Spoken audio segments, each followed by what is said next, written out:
الفہم، الفقہ فی اللغت الفہم.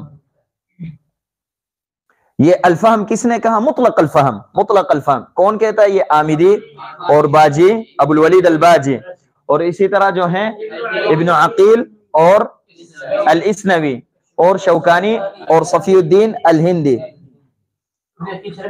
اس کے بعد جو ہیں الفہم الدقیق. الفہم الدقیق یعنی باریک چیزوں کو پہچاننا. الفہم الدقیق یہ کون کہتے ہیں؟ ابو اسحاق الشیرازی. ابو اسحاق الشیرازی یہ کہتے ہیں کہ کوئی انسان یہ کہے کہ افقہ ان المروحۃ فوقنا، یہ صحیح نہیں ہے. اعلم کہو یہاں پہ. اما فقہ جو ہے یہ دقیق چیز کو پہچاننا، اس کو فقہ کہتے ہیں. اچھا اس کے بعد جو ہیں فی الشرع، فقہ جو ہے یہ شریعت میں فقہ کا معنی کیا ہے؟ اس سے پہلے کہ ہم یہ سمجھے کہ شریعت میں فقہ کس کو کہتے ہیں، یہاں پہ ہمارے پاس 3 کلمات ہیں. ڈسٹر کہاں ہیں؟ وہ ادھر بھی پڑھا ہے. چلو صاف کر. ہمارے پاس 3 کلمات ہیں. ایک ہے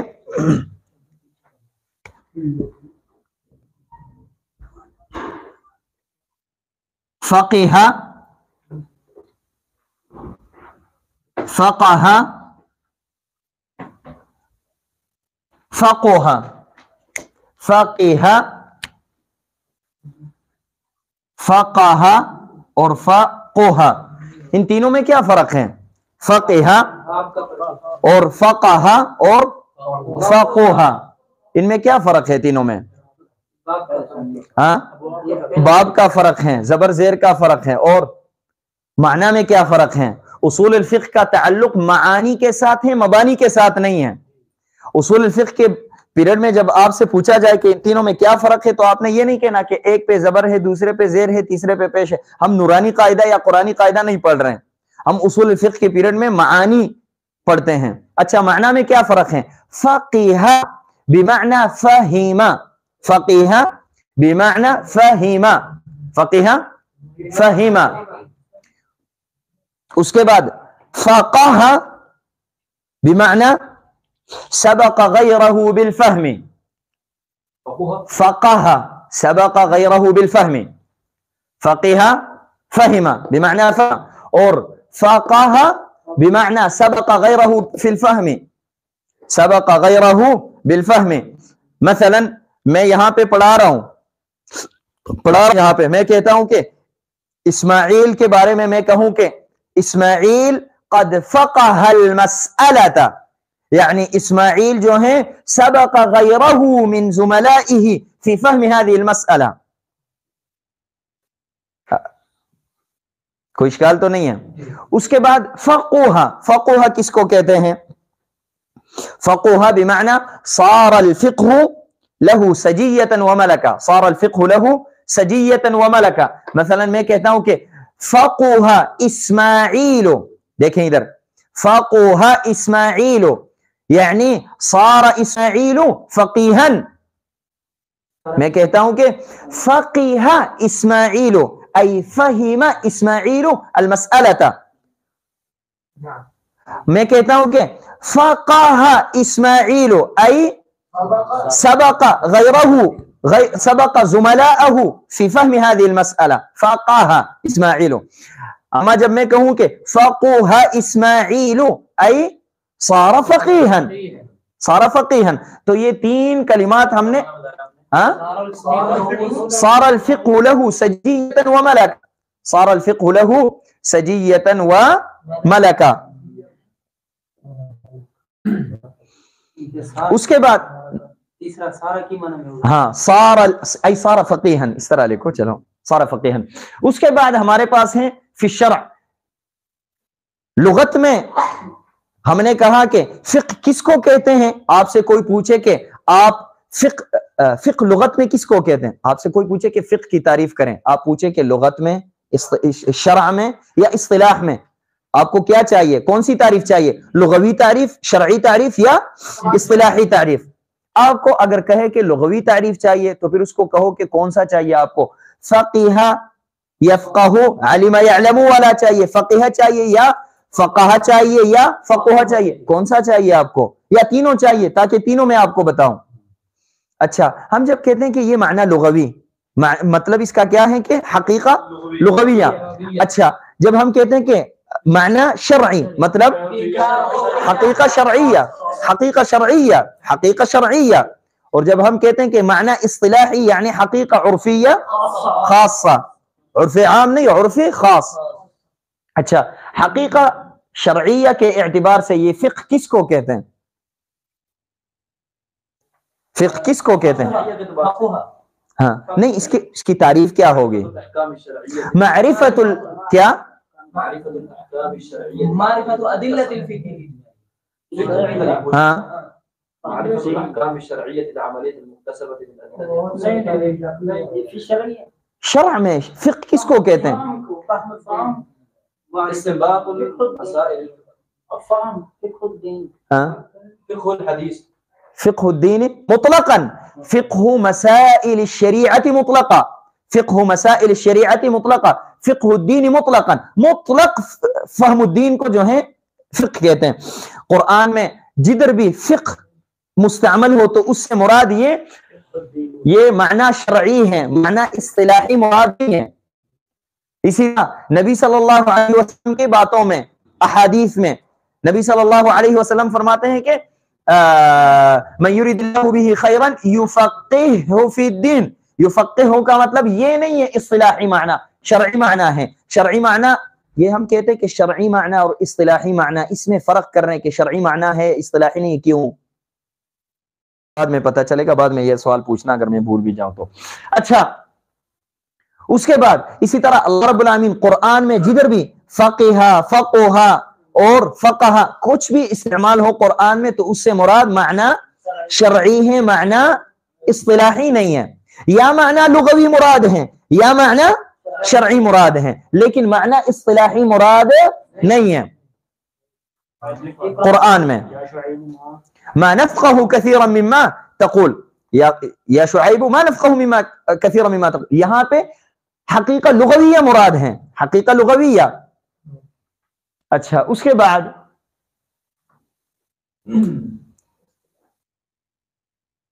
اصطلاحی معنی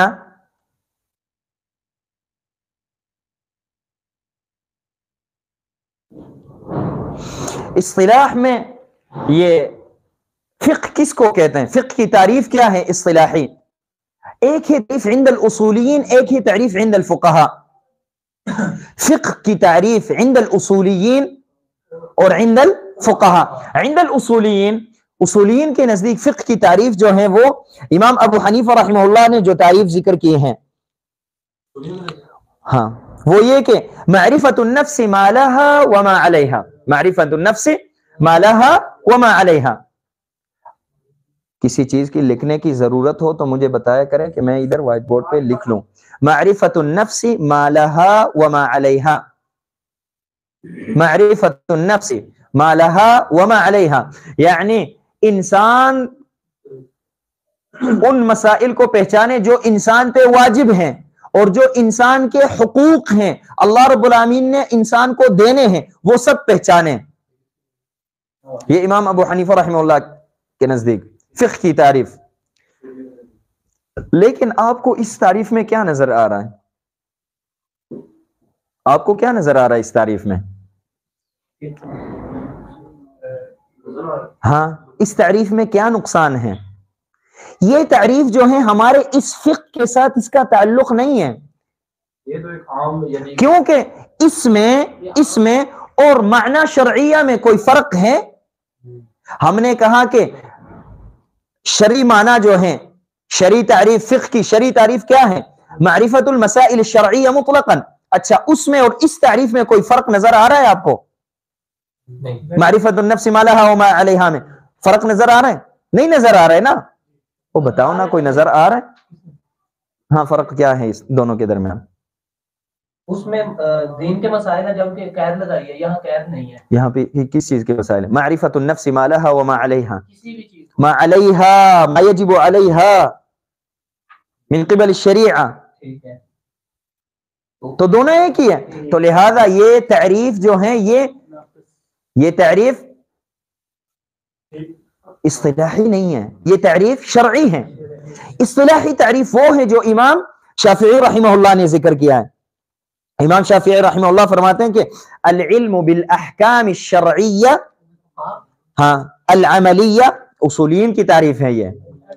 العلم بالاحکام الشرعیہ العملیہ المکتسب من ادلتها التفصیلیہ.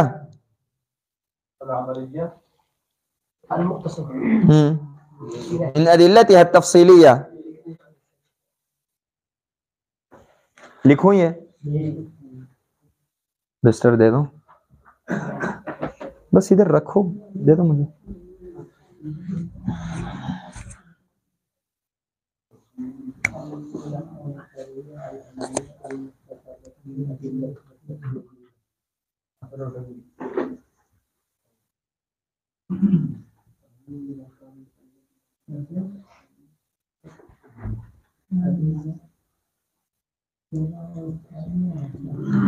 العلم بالاحکام الشرعیہ، آگے العملیہ المکتسب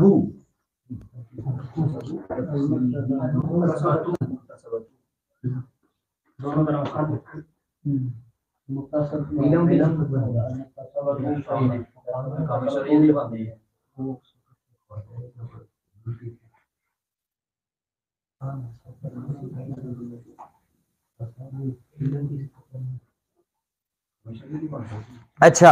العلم بالاحکام الشرعیہ العملیہ، علم سمجھنا، کس چیز کو؟ سیکھنا سمجھنا احکام شرعیہ کو، احکام شرعیہ کو سمجھنا، وہ احکام شرعیہ جو عملی ہیں، یعنی فرعی احکام ہیں، اصولی نہیں ہیں. احکام کی 3 قسمیں ہیں، احکام شرعیہ کی 3 قسمیں ہیں. کون کون سی ہیں؟ احکام شرعیہ، ہاں احکام اعتقادیہ، احکام شرعیہ اعتقادیہ، احکام شرعیہ عملیہ، احکام شرعیہ اخلاقیہ، جس کو وجدانیات کہتے ہیں، اخلاقیات. اچھا. المکتسب من ادلتها التفصیلیہ. اچھا یہاں پہ جو ہیں کچھ قیود ہیں. العلم بالاحکام الشرعیہ، ہاں یہ بتانے لگا ہوں، صبر کرو. العلم بالاحکام الشرعیہ، یہاں پہ جب کہا کہ العلم، بعض علماء اعتراض کرتے ہیں کہ العلم نہیں معرفت کہو. آپ نے دیکھا ہوگا بعض علماء کہتے ہیں معرفت الاحکام الشرعیہ. وہ کس لیے یہ معرفہ کہتے ہیں؟ اس کو مکمل علم نہیں سمجھتے. علم جو ہوتا ہے وہ صرف جاننا، یعنی ایک مجمل طور پر کسی چیز کو، اور معرفت کہتے ہیں کہ وہ کہتے ہیں کہ العلم یعنی کہ یقینی علم یقینی، اس سے مراد لیا جاتا ہے. تو جبکہ شریعت کے احکام کو علم جو ہے یہ یقین کو کہتے ہیں، علم یقین کو کہتے ہیں. اور فقہ میں جو ہیں کئی مسائل ہیں ظنیات ہیں، بلکہ اکثر ظنیات ہیں، قطعیات تو بالکل کم ہیں. تو لہذا یہاں پہ بہتر یہ ہے، ابن عثیمین رحمہ اللہ نے بھی الاصول من علم الاصول میں معرفت الاحکام کہا ہے. لیکن یہاں پہ کان العلم ہاں قطعا ام ظنا، قطعی ہو یا ظنی ہو، دونوں کو شامل ہے یہ. اچھا اس کے بعد الاحکام الشرعیہ، الاحکام یہاں پہ احکام جمع حکم، احکام جمع حکم، یہ حکم کی جمع ہے. الاحکام، احکام کہتے کس کو ہیں؟ احکام جو ہیں لغت میں احکام، یا اس کے طرف بعد میں آئیں گے ہاں ترتیب سے. چلو احکام جو ہیں یہ لغت میں حکمن کی جمع ہے، حکمن کی جمع ہے. احکام کس کی جمع ہے؟ حکمن کی. حکم کس کو کہتے ہیں؟ اثبات امر لامر او نفیہ عنہ، اثبات امر لامر او نفیہ عنہ. لکھوں یا ضرورت نہیں ہے؟ اثبات امر لامر او نفیہ عنہ، کسی چیز کے لیے کوئی چیز ثابت کرنا اور یا کسی چیز سے دوسری چیز کو نفی کرنا. مثال، بالمثال ہم کہتے ہیں کہ محمد علم، ہم نے یہاں پہ علم ہاں علم ہم نے علم ثابت کیا کس کے لیے؟ محمد کے لیے. محمد کے لیے ہم نے یہاں پہ علم ثابت کیا تو ہم نے کہا اثبات امر لامر، کسی چیز کے لیے دوسری چیز ثابت کرنا. یہاں پہ ہم محمد کے لیے علم ثابت کر رہے ہیں. نہیں صبر کرو. او نفیہ عنہ، یا کسی چیز کو کسی چیز سے نفی کرنا. ہم کہتے کہ محمد محمد جو ہے گندا ہے، پاک صاف نہیں ہے. محمد لیس مجتہدا، ہاں یہاں پہ ہم کیا کر رہے ہیں؟ نفی کر رہے ہیں. اثبات امر لامر او نفیہ عنہ. ہو گیا یہ لغوی تعریف، احکام کی لغوی تعریف. اس کے بعد احکام کی شرعی اصطلاح تعریف. اصطلاح میں احکام کی کس کو کہتے ہیں؟ حکم اصطلاح میں کس کو کہتے ہیں؟ خطاب اللہ تعالی. چلے یہ بھی لکھیں، اس میں پھر باتیں.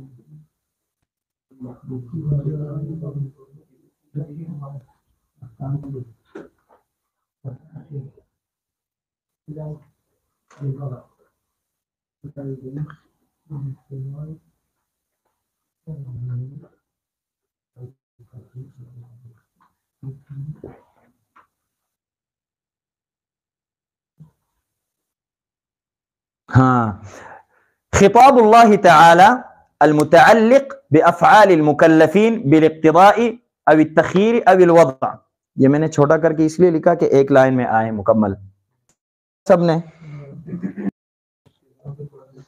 خطاب اللہ تعالی المتعلق بافعال المکلفین بالاقتضاء او التخییر او الوضع.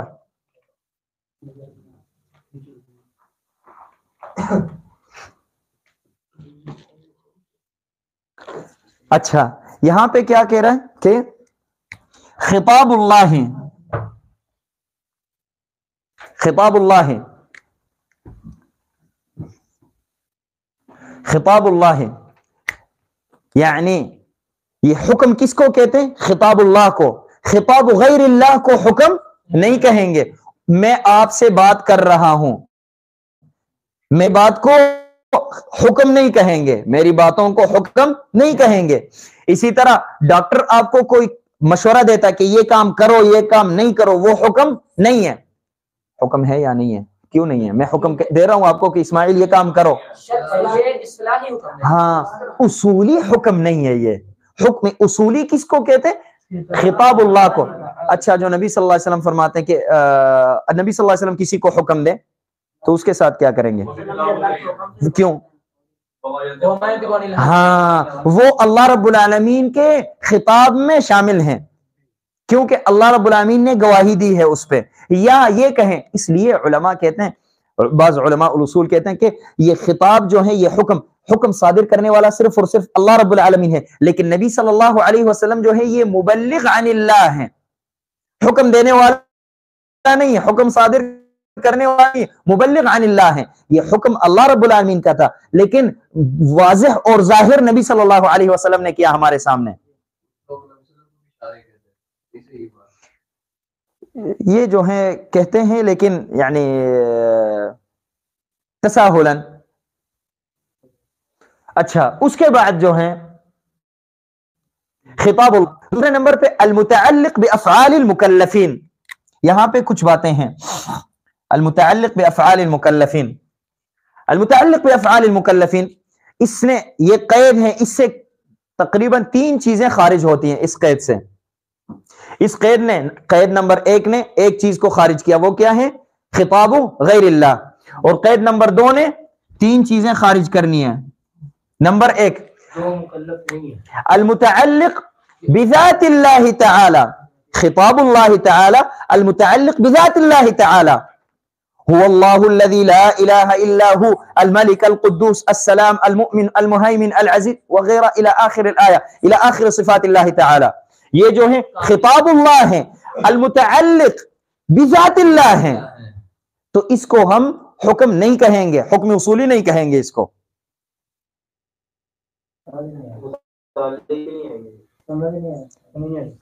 المتعلق بافعال المکلفین کا مطلب یہ ہے کہ وہ خطاب، اللہ کا خطاب جس کا تعلق انسانوں کے کاموں کے ساتھ ہو، انسان کے کام کے ساتھ جس کا تعلق ہو، جنوں اور انس کے کام کے ساتھ، افعال کے ساتھ جس کا تعلق ہو. اب هو اللہ الذی لا الہ الا هو الملک القدوس السلام المؤمن الرحمن علی العرش استوى، اس کا تعلق کس کے ساتھ؟ انسان کے فعل کے ساتھ ہے، اللہ رب العالمین کے ذات کے ساتھ تعلق ہے، تو لہذا یہ اس میں شامل ہی نہیں ہے. میں یہی تو کہنا چاہتا تھا. ہاں، المتعلق بذات اللہ کو خارج کیا اس نے. آپ کو سمجھ آ رہی ہیں یہ باتیں؟ متعلق بذات اللہ کو خارج کیا اس نے. اچھا، دوسرے نمبر پہ المتعلق، ہاں، المتعلق بافعال اللہ،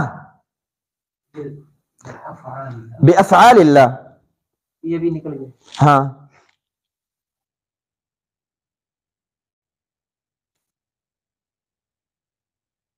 خلق السماوات والارض فی 6 ایام وکذا وکذا وکذا، یہ مسائل جو ہیں یہ اللہ رب العالمین کے خطابات ہیں، لیکن یہ اللہ رب العالمین المتعلق بافعال اللہ ہیں، المتعلق بافعال اللہ، اللہ رب العالمین نے پیدا کیے. یہ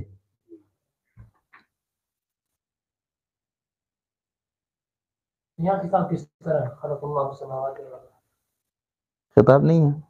خطاب کہا ہم نے اللہ رب العالمین کی باتیں، اللہ رب العالمین کی باتیں نہیں ہے یہ. اچھا، اس کے بعد تیسرے نمبر پہ یہاں پہ اس قید نے کس کو خارج کیا؟ کون بتا سکتا ہے؟ افعال مثلا، مثلا کوئی آپ حکم مجھے بتائیں کہ اللہ رب العالمین کا خطاب ہو اور اس کا تعلق جو ہے غیر مکلفین کے ساتھ ہو. نماز کا جو حکم ہے وہ چھوٹے بچے کو نہیں. مثلا کوئی خطاب دے دو، خطاب ہو اور اس کا تعلق غیر مکلفین کے ساتھ ہو. دنیا میں کوئی اس طرح خطاب ہے؟ مثلا کس طرح؟ اقیم الصلاۃ، یہ حکم ہے. اقیم الصلاۃ کس کو حکم ہے؟ یہ مکلفین کو. مکلفین کو. تو پھر بات ختم ہوئی، آپ تو غیر مکلفین. وہ غیر مکلفین. ہاں، لا تقربوا الصلاۃ یہ غیر مکلفین کو ہے، وانتم سکارا غیر مکلفین کو ہے ہی نہیں اس طرح کہ غیر مکلف کو خطاب اصلا اللہ رب العالمین کرتا کس کو ہے؟ جو مکلف ہو. جب غیر مکلف ہو تو اس کو اللہ رب العالمین خطاب کرتا ہی نہیں ہے. مکلف ہو تو اللہ رب العالمین خطاب کرے گا. اچھا، یہاں پہ اس قید نے تیسری چیز کو نکالا، وہ ہے افعال المکلف، خطاب اللہ تعالی المتعلق بذات المکلفین. پہلے افعال المکلفین، یہاں پہ افعال اللہ تعالی، یہاں پہ بذات المکلفین. فَلْيَنْظُرِ الْإِنسَانُ مِمَّا خُلِقَ مِن مَّاءٍ دَافِقٍ فَلْيَنْظُرِ الْإِنسَانُ مِمَّا خُلِقَ مِن مَّاءٍ دَافِقٍ. یہ اللہ العالمین کا خطاب ہے اور اس کا تعلق کس کے ساتھ ہے؟ ذات المکلفین. یہ حکم نہیں ہے، حکم اصولی نہیں ہے، حکم اصولی نہیں ہے یہ. اس کے بعد بالاقتضاء او التخیر او الوضع، یہ تین چیزیں انشاءاللہ تعالی جب احکام پڑھیں گے، حکم کی تعریف، احکام شرعیہ ادھر پڑھیں گے انشاءاللہ. اس کا کوئی خاص تعلق نہیں ہے اس تعریف کے ساتھ. صحیح ہے؟ تو یہاں پہ ہم کیوں ٹائم لگائیں اس پہ. اس کے بعد جو ہیں العلم بالاحکام الشرعیہ، شرعی احکام. یہ یہاں پہ قید نمبر 1، یہاں پہ 2 اور 3.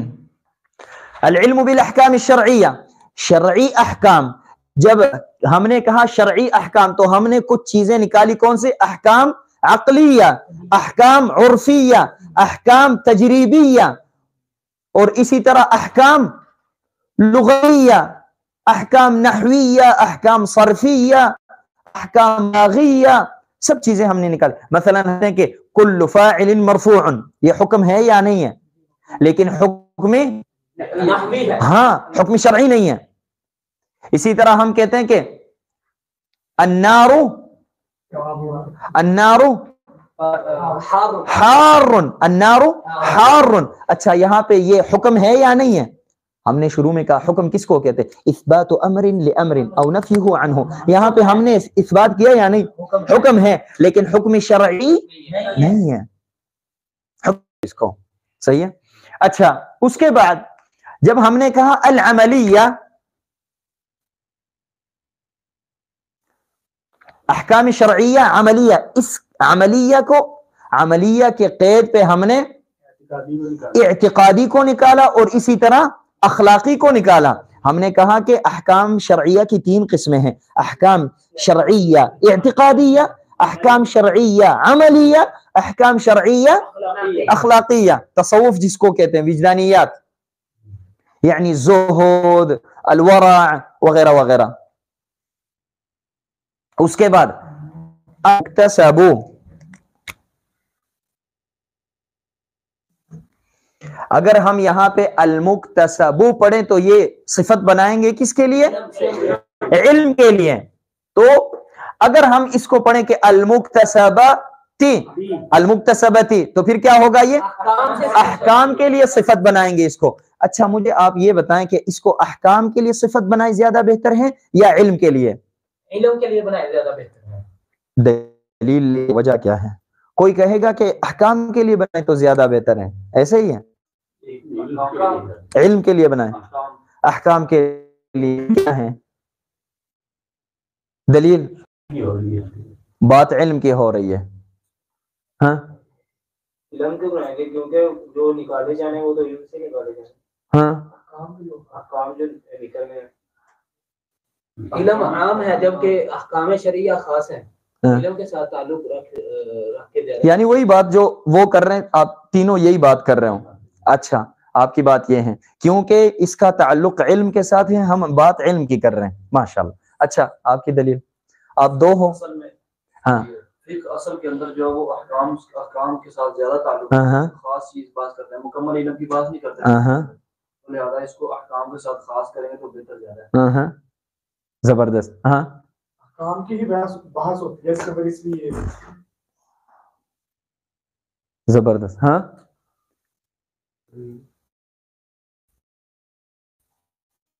یار یہ چاہتے جو یہ کر رہے ہیں. احکام شرعیہ کو جب پہچانیں گے تو علم ہی حاصل ہوگا نا. ہاں تو اسی طرح علم کے بنائیں گے تو علم جامع تو ہے لیکن معنی نہیں ہے اس میں. احکام اگر بنائے تو یہ جامع بھی ہوگا، معنی بھی ہوگا. علم کے اندر جامع کس کے لیے ہوگا اور مانع کس کو کے لیے ہوگا؟ یہ کس کو جمع کرے گا اور کس کو دفع کرے گا؟ علم کی اگر صفت بنائیں گے تو علم احکام کے علاوہ باقی ساری چیزوں کا بھی ہے. اچھا تو ہم فقہ میں باقی ساری چیزوں کا نہیں علم حاصل کرتے، صرف احکام کا. اگر اسی طرح کوئی آپ پہ اعتراض کر سکتا ہے کہ اگر احکام کے ہم بنائیں تو احکام جو ہے، احکام میں پھر احکام شرعیہ بھی ہیں، احکام عرفیہ بھی ہیں، عقلیہ تجریبیہ بھی ہیں، سارے ہیں، اور ہم سارے فقہ میں پڑھتے نہیں ہیں. ہاں تو پھر اسی طرح کوئی کہے گا کہ علم کے آگے بھی ہم نے قید لگائی کہ علم بالاحکام الشرعیہ العملیہ. میں آپ کو ایک اور بات کرتا ہوں، اس پہ غور کرو. ہم جب کہیں یہاں پہ العلم، علم حاصل کرنا، بالاحکام الشرعیہ، احکام شرعیہ کا علم حاصل کرنا، العملیہ وہ احکام، العلم بالاحکام احکام کا علم حاصل کرنا، وہ احکام جو شرعیہ ہیں، وہ احکام شرعیہ، وہ شرعی احکام عملی ہیں، وہ احکام شرعیہ جنہیں حاصل کیا گیا ہے ادلہ تفصیلیہ سے. یہاں پہ اگر المکتسبہ تو پڑھیں تو جنہیں حاصل کیا گیا ہے وہ احکام شرعیہ جن کو حاصل کیا گیا ہے ادلہ تفصیلیہ سے. ادلہ تفصیلیہ کس کو کہتے ہیں یہ بعد میں پڑھیں گے. اچھا پہلا معنی یہ ہو گیا، غور سے سنو. دوسرا معنی العلم وہ علم، العلم علم بالاحکام الشرعیہ احکام شرعیہ عملیہ کا وہ علم جسے حاصل کیا گیا ہو کس سے؟ ادلہ تفصیلیہ سے. پہلا میں ہم نے کیا کہا؟ وہ احکام جنہیں حاصل کیا گیا ہو ادلہ تفصیلیہ سے، اور دوسرے معنی میں ہم نے کیا کہا؟ وہ علم جس کو حاصل کیا گیا ہو ادلہ تفصیلیہ سے. کون سا زیادہ بہتر ہے؟ کیا کہیں ہم؟ طبعا بعض علماء نے یہاں پہ یہ المکتسبتو بھی پڑھا ہے، المکتسبتیں عفوا، اور بعض علماء نے المکتسبو پڑھا ہے. طبعا اگر ادھر ہم المعرفتو کہیں، معرفت الاحکام الشرعیہ، تو یہاں پہ مکتسبتو مکتسبتی پھر آئے گا. اچھا ہم نے العلم کہا تو اس لیے ہم نے المکتسب کہا یہاں پہ. اچھا آپ نے اس بات پہ غور و فکر کیا یعنی جو میں نے آپ کو بتایا؟ ایک بار پھر بتاؤں. دونوں میں فرق تو محسوس نہیں ہو رہا، محسوس نہیں ہو رہا ہے. ایک ہے احکام کو نکال رہے ہیں دلائل سے، اور ایک ہے کہ علم احکام کے متعلق علم پتہ چلا دلائل. تو نتیجہ کیا نکلا؟ اسی کو اگر احکام معلوم کرنے کو علم کہتے ہیں، اگر علم ختم کر کے اصول الاحکام الشرعیہ مکتسبہ نکالیں تو ہمارا پھر بھی علم مانا ایک ہی ہے. ہاں علم کے بعد یعنی مطلب ایک ہی ہے، آپ یہ کہنا چاہتے ہیں؟ ہاں سب یہ المکتسبت زیادہ بہتر ہے، المکتسبتی. کیوں؟ سے چلو بہتر کون سا ہے وہ تو بعد میں. یہ دونوں جو دو معانی میں نے بیان کیے ان میں اس کا مطلب کیا ہے؟ فرق کیا ہے دونوں میں؟ علم نکالیں گے تو اس میں عموم نہیں آئے گا. کسے عموم آئے گا؟ ہر علم اس میں تصویر سے کون سا علم حاصل کیا جاتا ہے؟ وہ کہ کیا ہاں کہ فرق یہی آ رہا ہے نا، صفت اس سے آپ بنا رہے ہیں. دیکھیں ہاں علم سے بنائیں تو دونوں اندر شامل ہو جاتے ہیں. دونوں چیزیں کام میں ساتھ بنا ہوتی ہیں. مانا ایک ہی ہے، مانا ایک آپ کچھ کہنا چاہتے ہیں؟ کیسا؟ آپ مانا ایک ہی ہے، معنی ہے کہ کوئی فرق نہیں ہے. آپ بھی کہتے ہیں کوئی فرق نہیں ہے، کوئی فرق نہیں ہے. ظاہراً نہیں ہے، لفظی اعتبار سے فرق ہے، بس مانوی اعتبار سے فرق ہے. مانوی اعتبار سے کوئی فرق نہیں، دونوں ایک ہی چیز ہے، دونوں میں کوئی فرق نہیں ہے. بہت زیادہ فرق ہے دونوں کے درمیان، بہت زیادہ فرق یہ ہے. آپ دیکھیں ابھی اب آپ کہیں گے کہ بہت زیادہ فرق ہے. میں کہتا ہوں کہ دیکھیں ادھر ہمارے پاس جو لوگ ہیں دو قسم کے ہیں. کچھ لوگ ہیں قرآن اور حدیث کو کھول کے استنباط کرتے ہیں، کچھ لوگ ہیں قرآن اور حدیث کو نہیں، قرآن اور حدیث کی شروحات کو دیکھتے ہیں، قرآن کی تفاسیر کو اور حدیث کی شروحات کو. ابن حجر نے کیا کہا اس کے بارے میں، ذہبی نے کیا کہا، فلان نے کیا کہا، شیخ الاسلام نے کیا کہا، ان کے اقوال کو دیکھ کے ایک مسئلے میں ترجیح کرتے ہیں کہ یہ راجح مسئلہ ہے. اس نے بھی کہا کہ یہ راجح مسئلہ ہے، اس نے بھی کہا کہ یہ راجح مسئلہ، لیکن اس نے کہاں سے یہ علم حاصل کیا؟ ڈائریکٹ قرآن اور حدیث کے طرف گیا. اور یہ کس کے طرف گیا؟ شروحات کے طرف گیا. قرآن اور حدیث کے جو شروحات ہیں. یہاں تک بات سمجھ آئی؟ ان دونوں کو یہاں پہ احترام سے بٹھاؤ. اب آؤ یہاں پہ العلم بالاحکام الشرعیہ. اگر ہم کہیں کہ العلم بالاحکام الشرعیہ، وہ احکام شرعیہ عملیہ جن کو حاصل کیا گیا ہو ادلہ تفصیلیہ سے، ان چیزوں کا علم جو ہے فقہ ہے، تو پھر کیا کریں گے؟ یہ جس شخص نے کتابوں کے جو شروحات ہیں اس کے طرف رجوع کر کے جو مسئلہ لیا، اس کو بھی فقیہ کہیں گے. وہ اس میں شامل ہوگا جو یہ صبر، اس کو بھی فقیہ کہیں گے. لیکن اگر ہم یہ کہیں کہ نہیں، العلم بالاحکام الشرعیہ العملیہ المکتسب ای العلم المکتسب من الادلہ التفصیلیہ، تو پہلے کو فقیہ کہیں گے، دوسرے کو فقیہ نہیں کہیں گے. فرق ہے یا نہیں؟ کس کو واضح نہیں ہوا یہ بتائیں، ہاتھ کھڑا کریں جس کو واضح نہیں ہوا ہے، جس کو سمجھ نہیں آیا. یعنی باقیوں کو سمجھ آیا ہے؟ الحمدللہ. ایک مرتبہ پھر سنو. ہم جب کہتے ہیں کہ ہمارے پاس لوگ دو قسم کے ہیں، ایک وہ لوگ ہیں، وہ علماء ہیں جن کا آج کل وجود نہیں ہے. ایک وہ علماء ہیں جو آج کل موجود نہیں ہیں. وہ کیا کرتے ہیں؟ قرآن اور حدیث کے طرف سیدھا جا کے کھول کے اس سے اخذ کرتے ہیں، مسائل لیتے ہیں. دوسرے وہ علماء ہیں جو آج کل بہت زیادہ ہیں، وہ فقہا اور مجتہدین. وہ کیا کرتے ہیں؟ قرآن اور حدیث کی جو شروحات ہیں متقدمین علماء کے اقوال، وہ دیکھتے ہیں کہ اس عالم نے یہ کہا اس حدیث کے بارے میں، دوسرے نے یہ کہا، اس کی بات جو ہے یہ اقرب الی الدلیل ہے، اقرب الی فہم الحدیث ہے، تو لہذا یہ راجح ہیں. دو قسم علماء ہو گئے ہمارے پاس. اچھا اگر ہم یہ کہیں کہ یہ فقہ جو ہے یہ اس علم کو کہتے ہیں جو احکام شرعیہ پہ مبنی ہو، یعنی احکام شرعیہ کو سمجھنا وہ احکام شرعیہ جن کو ادلہ تفصیلیہ سے حاصل کیا گیا ہے، تو پھر یہ جس نے احکام شرعی، جس نے علم حاصل کیا احکام شرعیہ کا، اس کو ہم فقیہ کہیں گے؟ اس دوسرے کو کہیں گے، پھر کہیں گے پھر، لیکن یہاں پہ یہ کہو کہ العلم بالاحکام الشرعیہ العملیہ المکتسب، وہ علم جس کو حاصل کیا گیا ہو ادلہ تفصیلیہ سے، تو پھر اس دوسرے کو ہم فقیہ نہیں کہیں گے، لیکن پہلے کو ہم فقیہ کہیں گے۔ فرق ہے یا نہیں ہے؟ بہت زیادہ فرق ہے۔ ہاں، تو لہذا علماء جو ہیں وہ علماء اس لیے کہتے ہیں کہ آج جو علماء کہتے ہیں نا کہ آج کل فقہا موجود نہیں ہیں، شیخ صالح الفوزان کا میں ایک مقطع سن رہا تھا، وہ کہتے ہیں کہ آج کل فقہا موجود نہیں، کہتے ہیں میں نے نہیں دیکھے آج کل فقہا، ہوں گے مجتہدین فقہا لیکن میں نے نہیں دیکھے، وہ یہ کہتے ہیں، حالانکہ وہ خود جو ہیں فقیہ ہیں، خود فقیہ ہیں وہ، لیکن فقیہ ہیں خود کس معنی پہ؟ المکتسبتی، المکتسبتی جب کہیں تو وہ فقیہ ہیں، صالح الفوزان فقیہ ہیں، اور سعودی میں ہیئت کبار علماء سارے فقہا ہیں،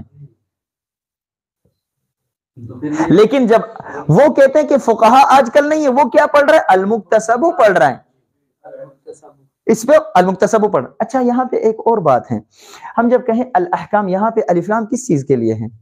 یہ کون سا الف لام ہے؟ کیسے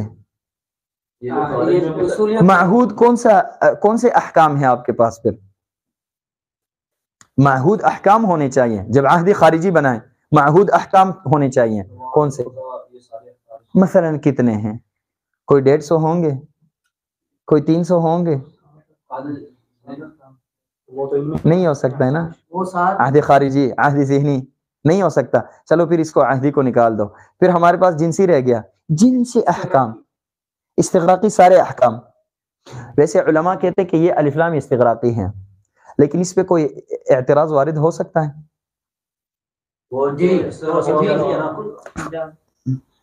مجازی ہے یہ، نہیں، وہ مجاز اور حقیقہ کو چھوڑ کے ایک اور اعتراض، یہ استغراقی سارے احکام شامل ہو جائیں گے، جبکہ ہم شرعی احکام، سارے شرعی احکام، سارے شرعی احکام،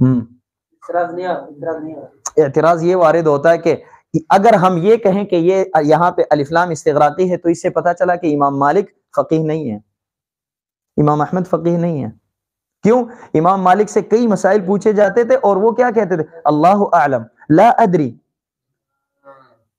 تو فقیہ کس کو کہا جائے گا؟ جس کو کل احکام مکمل 100% یاد ہو۔ امام مالک فقیہ نہیں ہے، فقہا کم ہوتے جا رہے ہیں، امام احمد بھی نکل گئے، امام مالک بھی، امام ابو حنیفہ بھی، عبداللہ ابن مسعود بھی نکل گئے، علی ابن ابی طالب بھی نکل گئے، کون بچے گا یہاں پہ؟ ہاں، جواب یہ ہے کہ یہاں پہ الف لام جو ہے استغراقی ہی ہیں، لیکن بات یہ ہے کہ فقہا کی 2 قسمیں ہیں، فقیہ بالفعل، فقیہ بالقوہ۔ امام مالک اگر اس مسئلے میں فقیہ بالفعل نہیں تھے، لیکن فقیہ بالقوہ ہیں وہ۔ دیکھیں ادھر دیکھیں آپ، میں متکلم ہوں، متکلم بالفعل، ابھی باتیں کر رہا ہوں میں، اور آپ لوگ سارے خاموش بیٹھے ہوئے ہوں، لیکن آپ لوگ متکلم ہو بالقوہ ہو۔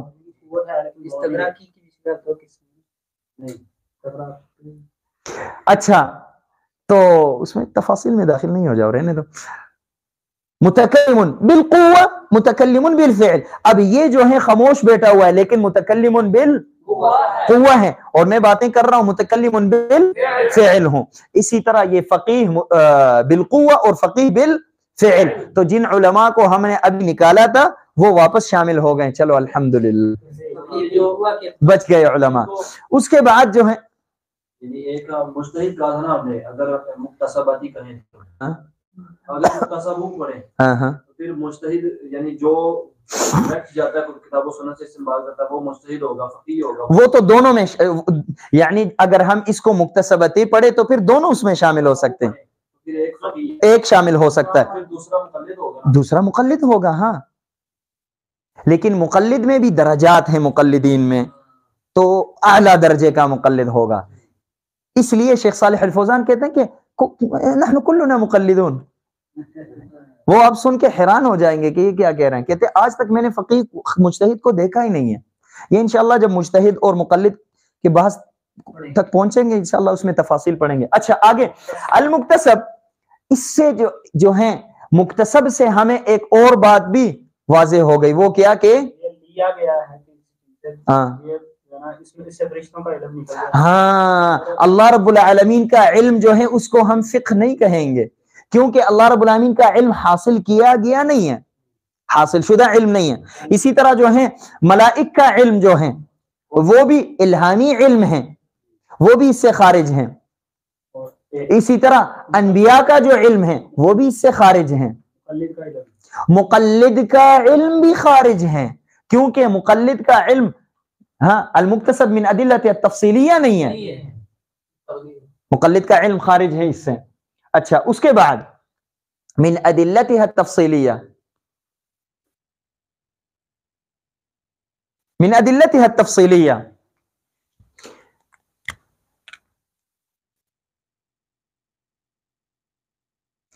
تفصیلی ادلہ سے اس علم کو لیا گیا ہو. تفصیلی ادلہ کس کو کہتے ہیں؟ کون بتا سکتا ہے؟ تفصیلی ادلہ، تفصیلی ادلہ مطلب یہ کہ تفصیلی ہو مختصر نہیں ہو. ہاں اچھا پھر کیا؟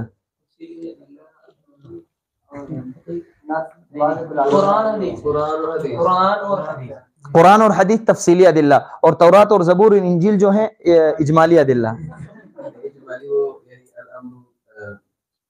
قواعد ہے نا، قواعد اجمالی ادلہ ہے. قواعد یہ فقہ جو ہوتا ہے وہ تفصیل کے ساتھ تعلق ہوتا ہے، اور اصول جو ہے وہ تفصیل اجمالی ہوتا ہے. یعنی کہنا کیا چاہتے ہیں؟ یہ اصول سے نکلتے ہیں نا، ہاں یہ اصولوں سے نکلتے ہیں. ہاں طبعا اس کے تفاصیل جو ہیں ادلہ تفصیلیہ ادلہ اجمالیہ، یہ جب فقیہ اور اصولی کے درمیان فرق کریں گے ادھر تفصیلاً پڑھیں گے انشاءاللہ. لیکن یہاں پہ مختصراً آپ پہچانو ادلہ تفصیلیہ کس کو کہتے ہیں. ادلہ تفصیلیہ اس کو کہتے ہیں قرآن کے ہر ایک ایک آیت کو پڑھنا. تو اصولی کا تعلق جو ہے قرآن کے ہر ایک ایک آیت کے ساتھ نہیں ہے. اور اسی طرح جو ہیں ادلہ تفصیلیہ یعنی ہر حکم کے لیے الگ مستقل دلیل ذکر کرنا.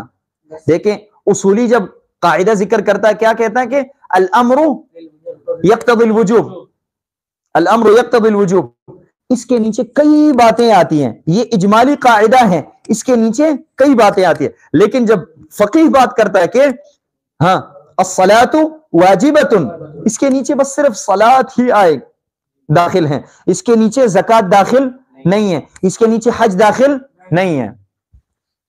تفصیلی کا مطلب یہ ہے کہ ہر جزئیہ کے لیے ایک ایک الگ الگ دلیل خاص کرنا. ہو گیا یہ. اب اس کے بعد جو ہے ایک آخری مسئلہ، آخری مسئلہ یعنی اس تعریف کے ساتھ متعلق آخری مسئلہ، باقی تو کئی مسائل باقی ہیں. اچھا ہو گیا یہ. ہاں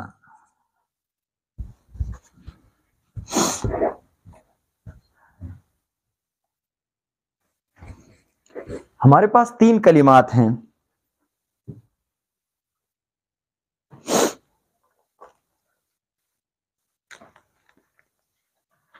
پہلا کلمہ ہمارے پاس ہے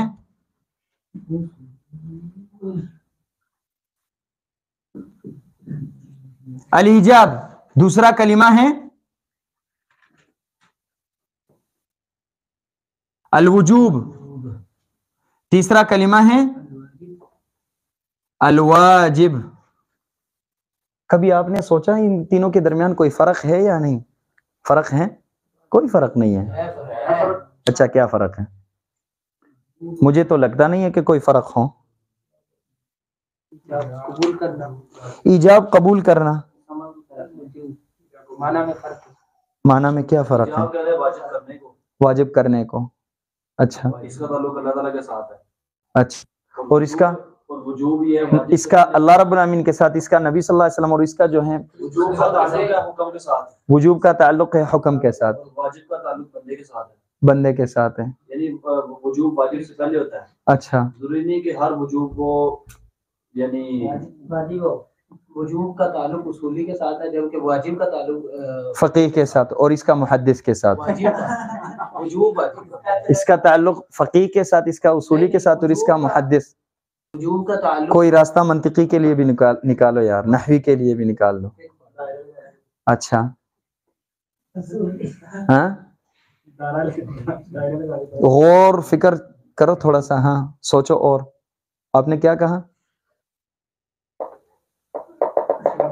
اللہ تعالیٰ کے ساتھ ہاں اس کا تعلق وجوب کا تعلق احکام کے ساتھ. ہاں یہ جو کچھ کہہ رہے ہو مثالوں کے ساتھ واضح کر سکتے ہو کس طرح؟ ایجاب یعنی اللہ تعالیٰ نے واجب ایجاب کہتے واجب کرنے کو، ہاں احکام واجب کرنا اللہ تعالیٰ کی ذمہ داری، اور وجوب ہے یہ احکام کی صفت ہے. یعنی احکام واجب وجوب کا تعلق احکام کے ساتھ ہوتا ہے. جس طرح یہ چیز واجب ہے، یہ چیز وجوب ہے، واجب ہونا. اچھا اور واجب بندے کے اوپر ہوتا ہے، ہاں یعنی اللہ تعالیٰ بندے پر واجب کرتا ہے. اچھا مثال مثال کوئی بھی جیسے نماز واجب کی اللہ کس طرح؟ چلو نماز پہ تطبیق کرو. ہاں نماز پہ کس نے، طرح؟ ہاں اس کو واجب کیا اللہ نے، ایجاب اللہ نے کیا، اور وجوب اس کو ایجاب اللہ نے کیا. اس میں کس چیز کو ہم ایجاب کہیں گے؟ اقیم الصلاۃ میں کس کو؟ نماز کے عمل کو ایجاب کہیں گے. اس کا ایجاب اللہ نے کیا، ایجاب کہیں گے نماز کے عمل کو، یعنی فعل الصلاۃ. عمل کا ایجاب اللہ نے کیا، اور اللہ نے عمل کا ایجاب کیا یعنی واجب کیا بندے سے. صحیح ہے. ہاں یعنی اقیم الصلاۃ میں کس چیز کو ہم ایجاب کہیں گے، کس چیز کو وجوب کہیں گے، کس چیز کو واجب کہیں گے؟ ہاں کون سا حکم؟ وجوب الصلاۃ کو ایجاب کہیں گے. اس میں جو حکم ہے وہ ایجاب ہے، وجوب جو ہے وہ نماز ہے، اور وجوب جو ہے نماز ہے. وجوب جو ہے اقیم الصلاۃ امر ہے جبکہ واجب نماز ہے. ہاں واجب بندے پر ہے نا، واجب بندے پر وجوب نماز ہے. اچھا دیکھیں آپ، ہم نے کہا نا کہ خطاب اللہ تعالی المتعلق بافعال المکلف. اچھا میں وہاں پہ ایک بات بھول گیا ہوں. یہ حکم جو ہیں اس کی تعریف اصولیین جب کرتے ہیں تو اس طرح تعریف کرتے ہیں جو ہم نے ذکر کیا. فقہا کہتے ہیں کہ مقتضى خطاب اللہ تعالی، مقتضى خطاب اللہ تعالی. وہ جب حکم کی تعریف پڑھیں گے ادھر میں بتاؤں گا انشاءاللہ آپ کو مستقلا. اچھا یہاں پہ ہم نے کہا کہ یہ پہلے یہ بتاؤ مجھے ایجاب وجوب واجب اس کا تعلق کس کے ساتھ ہے؟ احکام کے ساتھ تعلق ہیں. احکام کہتے کس کو ہیں؟ اللہ رب العالمین کے خطاب کو. اچھا خطاب اللہ کو ہم احکام کہتے ہیں، یعنی اس کا تعلق جو ہے خطاب اللہ کے ساتھ ہیں. خطاب اللہ کے ساتھ اس کا تعلق ہے، خطاب اللہ کے ساتھ اس کا تعلق ہے. اچھا اس کے بعد اللہ رب العالمین کا قول کے اقیم الصلاۃ،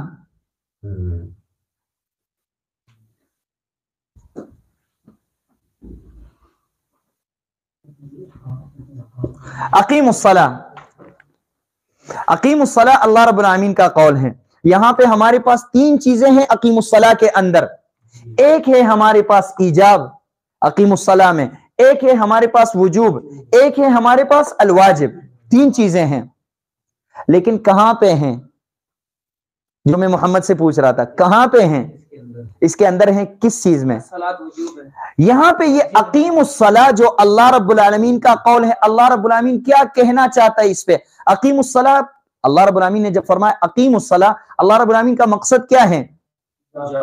نماز کو واجب کرنا چاہتا ہے ہم پہ، تو لہذا یہ ایجاب ہے. اقیم الصلاۃ یہ ایجاب ہے، ایجاب ہے یہ اقیم الصلاۃ. اچھا اس کے بعد جو ہیں اقیم الصلاۃ کے بعد ہمارے پاس دوسری چیز ہے. یہ اقیم الصلاۃ کس چیز پہ دلالت کرتا ہے؟ یہ خطاب اقیم الصلاۃ یہ کس پہ دلالت کرتا ہے؟ ہاں تو یہاں پہ ہم لکھیں گے کیا؟ ہاں دلالت الخطاب.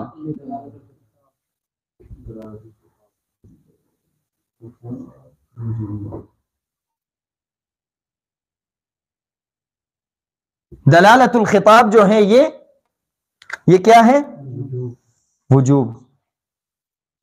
اچھا اس کے بعد یہ اقیم الصلاۃ اللہ رب العالمین نے فرمایا، اللہ رب العالمین ہم پہ نماز واجب کرنا چاہتا تھا، تو یہ کیا ہے؟ ایجاب۔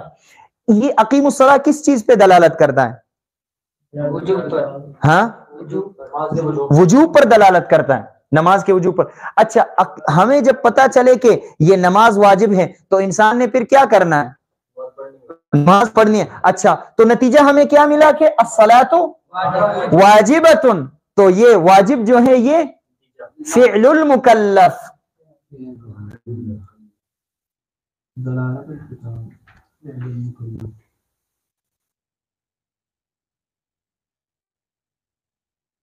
فعل المکلف۔ اچھا، اب آپ یہ بتائیں کہ ہم جب کہتے ہیں کہ احکام شرعیہ کی دو قسمیں ہیں، احکام وضعیہ اور احکام تکلیفیہ، احکام تکلیفیہ کے آگے 5 قسمیں ہیں، پھر کون کون سے ہم ذکر کرتے ہیں؟ واجب، مندوب، مباح، محرم اور مکروہ۔ کیا یہ ہم صحیح کام کر رہے ہیں؟ ہم صحیح کام کر رہے ہیں، ہم یہ ذکر کر رہے ہیں، دیکھو واجب، حرام، مکروہ، یہ ذکر کر رہے ہیں۔ ہم نے کہا کہ یہ حکم کس کو کہتے ہیں؟ اللہ رب العالمین کے خطاب کو۔ اللہ رب العالمین کا خطاب یہ ہے یا یہ ہے؟ کون سا ہے تینوں میں سے؟ پہلا ہے۔ تو پھر ہمیں چاہیے کہ ہم یہ کہیں کہ ایجاب، ندب، اباحہ، کراہہ اور تحریم، نہ یہ کہ ہم یہ کہیں کہ واجب اور مندوب اور مباح۔ نہیں سمجھ آئی آپ کو؟ ہاں ہاں، یہ ان کے لوازمات میں سے۔ دیکھیں، ہم کہتے ہیں کہ آپ سے کوئی پوچھے کہ احکام شرعیہ کی کتنے قسمیں ہیں، آپ کہتے ہیں کہ احکام شرعیہ کی 2 قسمیں ہیں، احکام تکلیفیہ اور احکام وضعیہ۔ ہو گیا یہ۔ احکام تکلیفیہ کی آگے 5 قسمیں ہیں، کون کون سے ہیں؟ حرام، مکروہ، واجب، مندوب، مستحب وغیرہ، یہ۔ اچھا، یہ ہو گیا۔ اچھا، ہم نے پہلے کہا یہاں پہ کہ حکم کس کو کہتے ہیں؟ خطاب اللہ تعالی۔ تو کیا خطاب اللہ یہ ہے یا یہ ہے؟ یہ خطاب اللہ ہے۔ تو پھر آپ کو چاہیے کہ آپ یہ کہیں کہ ایجاب، ندب، کراہت، اباحت، تحریم، نہ یہ کہ آپ وجوب کہیں، واجب اور مندوب مباح کہیں۔ سمجھ آئی یا نہیں؟ اچھا، لیکن جو علماء کتابوں میں یہ ذکر کرتے ہیں، ہم نے کہا کہ بہتر یہ ہے کہ ہم یہ ذکر کریں، یہ کہیں، لیکن علماء کتابوں میں یہ ذکر کرتے کیوں؟ کیونکہ یہ نتیجہ ہے، من لوازمات الایجاب ہیں، من لوازمات الایجاب، تو اس لیے ذکر کرتے ہیں من لوازمات الایجاب۔ تو پھر چلو کوئی مسئلہ نہیں ہے، لیکن بہتر کیا ہے کہ ہم ایجاب کہیں، یہ زیادہ دقیق ہیں، نہ یہ کہ ہم واجب کہیں۔ دلالت الخطاب کی سمجھ نہیں آئی؟ کون سمجھائے گا اس کو؟ دلالت الخطاب دیکھیں، اللہ رب العالمین نے فرمایا اقیم الصلاۃ، اقیم الصلاۃ۔ اقیم الصلاۃ کا مطلب کیا ہے؟ تو یہی ہے دلالت الخطاب، یعنی خطاب کا مطلب کیا ہے، اس کا مطلب کیا ہے اقیم الصلاۃ کا، اس مطلب کو ہم یہ وجوب الصلاۃ کہتے ہیں۔ ہاں، ہو گیا یہ؟ یعنی کس طرح؟ کس طرح یعنی؟ وہ آپ بتا رہے تھے تفسیر میں شاید کل پرسوں، ہاں، شاید لحن الخطاب تھا یا کیا تھا، مفہوم کے دوسرا نام، مفہوم موافقہ، مفہوم مخالفہ، دلیل الخطاب۔ دلیل الخطاب، ہاں، دلیل الخطاب آپ نے دوسرا نام بتایا تھا اس کا، کس کا؟ مفہوم مخالفہ، مفہوم مخالفہ اس کا دوسرا نام جو ہے دلیل الخطاب۔ یہ دلالت الخطاب ہے، دلیل الخطاب نہیں، دلالت الخطاب۔ اچھا، اس کے بعد اب ہمارے پاس یہاں پہ ہم اس سے فارغ ہو گئے، لیکن ایک کلمہ، ایک چیز ہمارے پاس باقی ہے یہاں پہ۔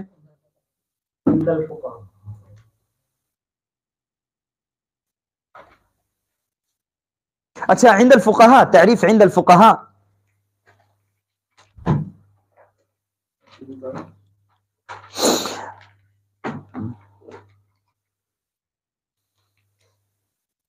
معرفت، لکھیں آپ، فقہ جو ہیں فقہا کس کو کہتے ہیں؟ معرفت طائفة من الاحکام الشرعیہ العملیہ، معرفة طائفة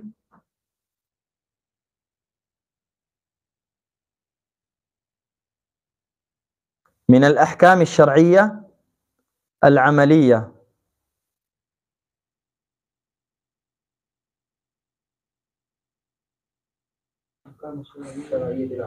ہاں اچھا ہو گیا یہ.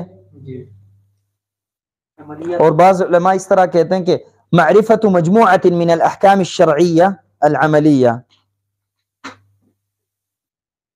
اچھا مجھے کوئی یہ بتائے کہ عند الفقهاء اور عند الاصولین اس تعریف میں کوئی فرق ہے؟ فقہ کی تعریف میں کوئی فرق نہیں ہے نا؟ ایسے ہی ہے اسماعیل؟ کیا ہے فرق؟ کیا فرق ہے؟ اصولیین کے نزدیک جو تعریف ہے اس میں جامع کلی ہے، سر ہر چیز شامل ہے، جامع ہے. اچھا یہ تو بعض چیزیں انہوں نے کہا کچھ یہ جامع نہیں، یہ اس سے زیادہ جامع ہے. ہاں ہاں اس میں یہ ہے، دیکھیں ایک انسان ہے، ادھر دیکھو محمد، ایک انسان ہے کافی سارے مسائل یاد کریں، چاہے اس نے قرآن سے لیے ہوں، حدیث سے، قرآن حدیث سے لیے، چاہے کتاب شروحات سے لیے ہو کتابوں سے، چاہے کسی سے سنے ہو، مسائل یاد کیے، اس تعریف کے مطابق جو ہے وہ بھی فقیہ ہیں، لیکن پہلی تعریف کے مطابق فقیہ نہیں ہے. وہ کافی فرق ہے دونوں کے درمیان. سمجھ آیا ابھی؟ من الاحکام الشرعیہ العملیہ. اصولیوں کے نزدیک معرفت احکام شریعت عملی مختصر ہاں وہ ہیں، وہ جو آپ نے لکھا معرفت النفس ما لہا وما علیہا، وہ تو شرعی معنی ہے. وہ اصولیوں کے ہاں اچھا اب آؤ اس طرف، یہ بتاؤ فقہ جو ہیں فی اللغہ فی الشرع فی الاصطلاح، لغوی معنی فقہ کا جو ہے وہ زیادہ عام ہے یا شرعی یا اصطلاحی؟ لغوی عام ہے، لغوی عام ہے. اب دیکھیں کسی کو یہ پتا ہو کہ کل فاعل مرفوع وکل مفعول منصوب وکل مضاف الیہ مجرور، تو یہ کیا ہے؟ یہ بھی فقہ ہے بالمعنی اللغوی. اچھا اس کے بعد کسی کو یہ پتا ہو کہ الرحمن علی العرش استوى، یہ بھی فقہ ہے بالمعنی الشرعی، فقہ ہے یہ، لیکن بالمعنی الاصطلاحی فقہ نہیں ہے یہ. اسی طرح جو ہے کل فاعل مرفوع، یہ بالمعنی الشرعی فقہ نہیں ہے. اچھا فقہ جو ہے بالمعنی الاصطلاحی کس کو کہیں گے؟ وجوب الصلاۃ، وجوب الصلاۃ، استحباب المسح علی الخفین. تو سب سے اعم جو ہیں یہ معنی لغوی ہیں، اور اس کے بعد معنی شرعی، اس کے بعد معنی اصطلاحی. یہاں تک کوئی اشکال تو نہیں ہے؟ اصطلاحی خاص ہیں، عرف خاص ہیں. اچھا اس کے بعد جو ہیں اگلی بات وہ یہ کہ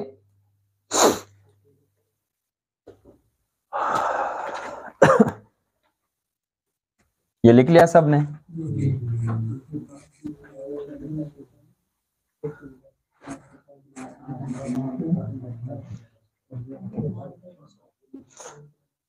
اب یہ بتاؤ اصول الفقہ کی تعریف لقبی کیا بنے گی؟ لقبی ہاں ادلۃ الفقہ الاجمالی ہاں ہاں وحال المستفید، یہ لکھ لیا ہے سب نے؟ لکھا ہوا ہے یہ؟ ہاں ادلۃ الفقہ الاجمالیہ یا معرفت ادلۃ الفقہ اجمالا وکیفیت الاستفادۃ منها وحال المستفید. لکھنے کی ضرورت ہے یا لکھ سکتے ہیں آپ؟ چلیں لکھیں. ہاں معرفت میں لکھوں یہ کہہ رہے کہ لکھ دے تو ہے، پھر دیکھو ادھر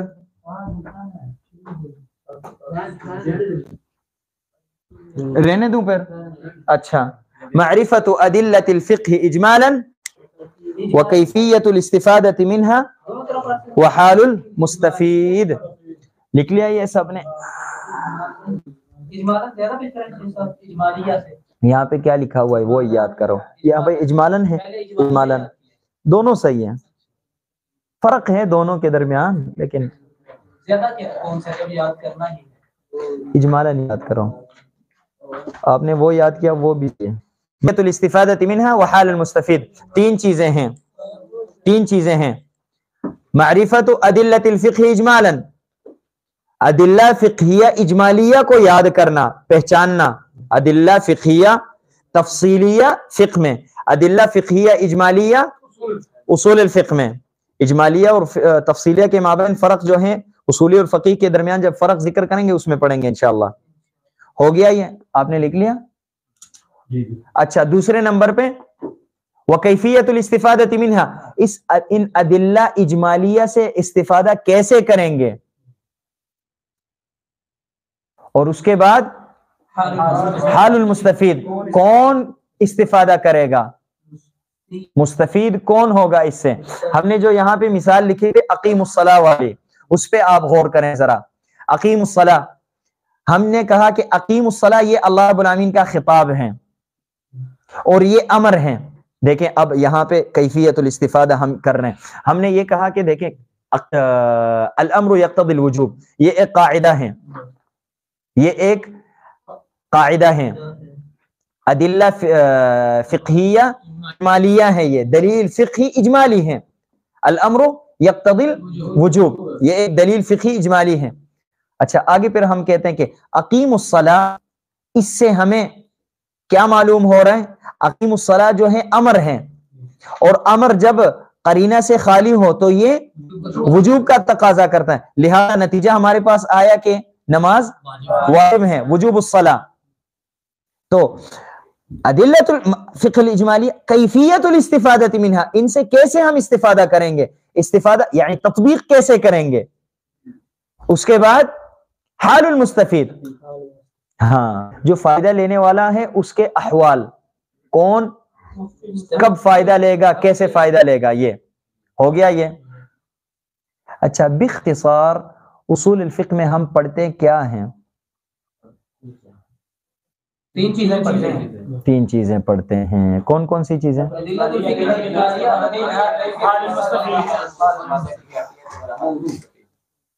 ہم تین چیز پڑھتے ہیں، وہ تین چیزیں کون کون سی ہیں؟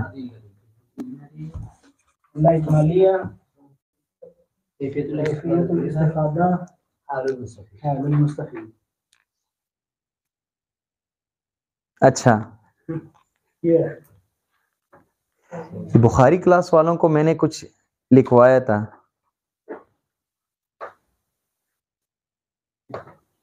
ہم نے کہا تھا تین چیزیں، جس دن وہاں پہ شیخ مسعود عالم آئے تھے جامعہ میں، اس دن میں نے کچھ وائٹ بورڈ پہ لکھ کے دیا تھا آپ کو، اور صرف ان کو نہیں آپ کو بھی میں نے لکھ کے دیا تھا کچھ، خامسہ والے۔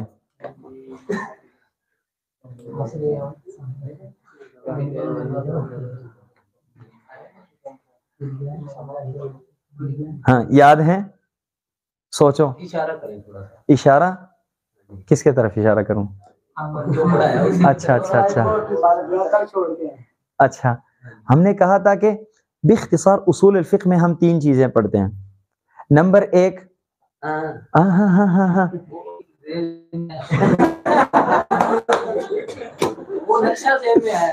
چلو نقشہ بیان کرو، نقشہ بناؤ، آؤ۔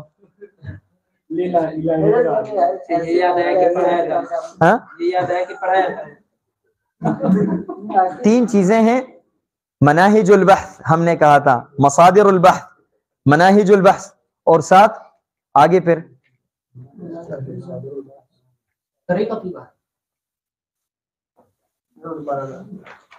یا نتیجۃ البحث، اسس البحث، اور اس کے بعد جو ہے ہاں اس کے بعد الباحث پڑھے تھے ہم نے پڑھے تھے۔ اصول الفقہ میں ہم تین چیزیں پڑھتے ہیں، ہاں کس کو یاد آ گئے؟ نہیں نہیں نہیں نہیں نہیں نہیں نہیں نہیں نہیں، یہ جو ہے ہم تین چیزیں پڑھتے ہیں، کون کون سے؟ سب سے پہلے جو ہیں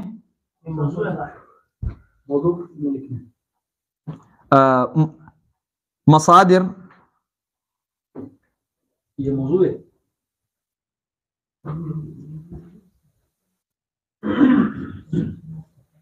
مصادر البحث. اصول الفقہ میں ہم کیا پڑھتے ہیں؟ ہم نے ایک تعریف میں کہا کہ ادلۃ الفقہ الاجمالیہ، کیفیت الاستفادۃ منها وحال المستفید. ان تینوں کو جو ہے تھوڑا سا بدل کے یہ چیزیں بنتی ہیں، کوئی نئی بات تو نہیں ہے. ہاں مصادر البحث، اس کے بعد جو ہے ہاں مناہج البحث، یعنی کس طریقے پہ ہم بحث کریں گے. حال المستفید یعنی باحث. ہاں یہاں پہ مناہج البحث، مناہج البحث، اور تیسرے نمبر پہ الباحث، شروط الباحث. ہم تین چیزیں پڑھتے ہیں اصول الفقہ میں. ہاں مصادر البحث، مصادر البحث کیا ہیں؟ یعنی دلائل، کتاب اللہ، سنت رسول وغیرہ وغیرہ وغیرہ، مصادر البحث، بحث کرنے کے مصادر. مناہج البحث، بحث کرنے کے طریقے. شروط الباحث، جو بحث کرنے والا ہے اس کے شروط کیا ہونے چاہیے. بس یہ تین چیزیں پڑھتے ہیں ہم. ہاں باحث. جزاک اللہ. ہو گیا یہ؟ اتنا کافی ہے آج کے لیے. سبحانک اللہم و بحمدک، اشہد ان لا الہ الا انت، استغفرک و اتوب الیک.